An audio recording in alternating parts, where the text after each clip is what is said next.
Best in the Business by Lapsus underscore Calame. Read by AJ Morningstar / Supernova Podfix. Summary.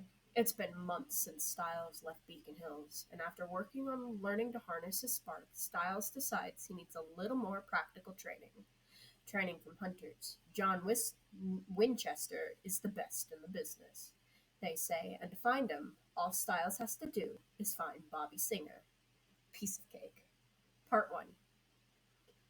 After he'd left Beacon Hills, Styles had wandered for a bit. 2 weeks spent crossing across the country, California down to Arizona, then through New Mexico, across Texas into Oklahoma.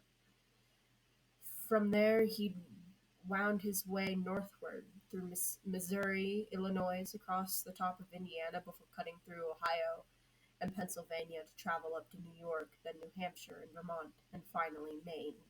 He'd stayed in Maine for a short while, drifting namelessly through towns, a ghost haunting the shadows.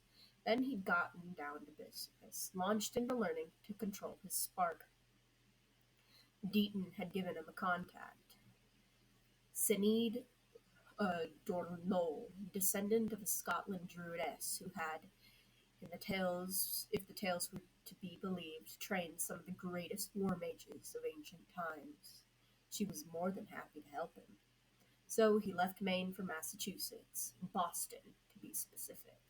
He'd stayed with Sinead for 3 months studying the dusty books and learning Latin, Gaelic, and Ogham.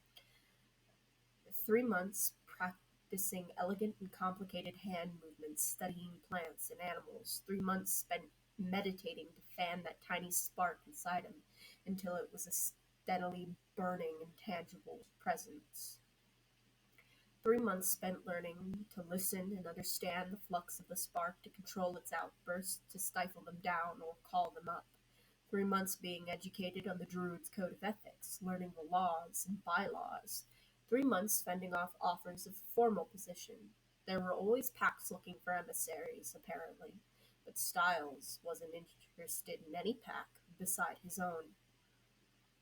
He'd left Sinead a great deal more settled than when he'd arrived. Not that it was much of an accomplishment, considering his state of mind, but still. And an improvement is an improvement. He'd left with an arsenal of new tricks to use, a greater understanding of what resided inside of him, and a standing offer to return for more instruction in the future. With the spark under control and him no longer spiraling into something approximating a panic attack every 3 hours, Styles began Phase 2.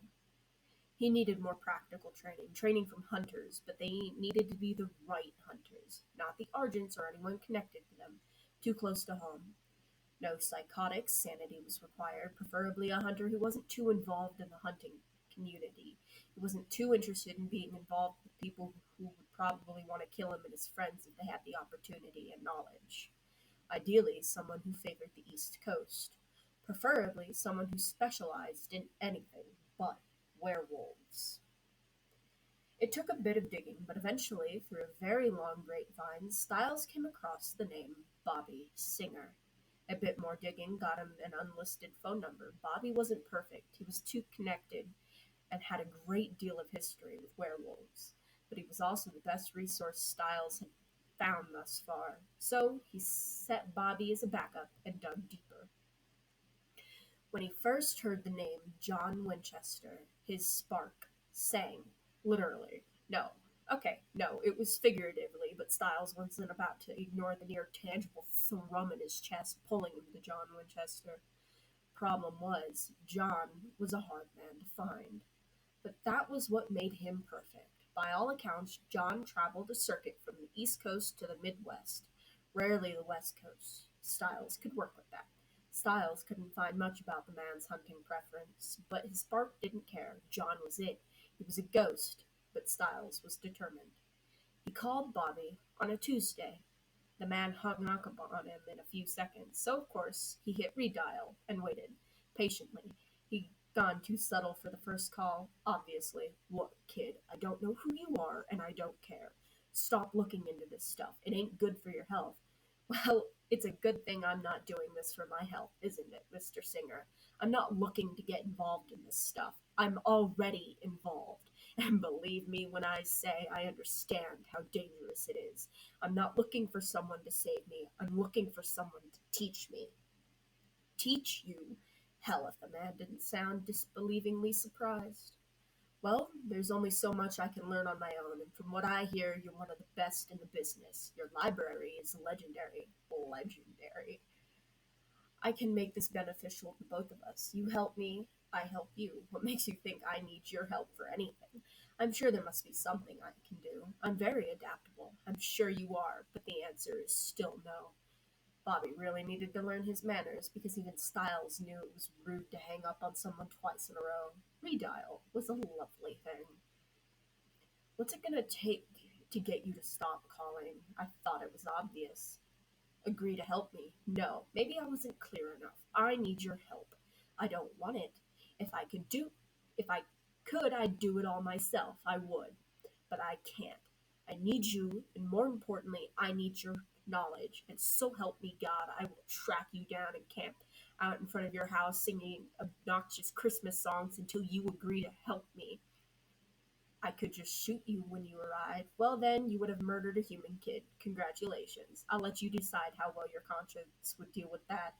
The length of silence following that comment left him wondering if he'd been hung up on yet again. How about a deal? You find me in a week. I'll consider your proposition. Styles grinned. See you soon, Mr. Singer. I doubt it. I don't. Styles hadn't lied. It had only taken him a quick call to Danny, as uncomfortable as that had been, and a little bit of digging through white pages and public records to find Bobby Singer in Sussex Falls, South Dakota. Taking the time to circle back to Boston, he left his Jeep with Sinead before catching a bus out west. It took him 2 days to get to Rapid City. From there, it was another day hitchhiking to get to Sussex Falls.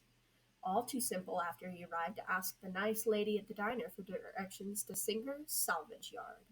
Some nice guy even offered to drop him off at the end of the driveway. The bus ticket from Boston to Rapid City, $149.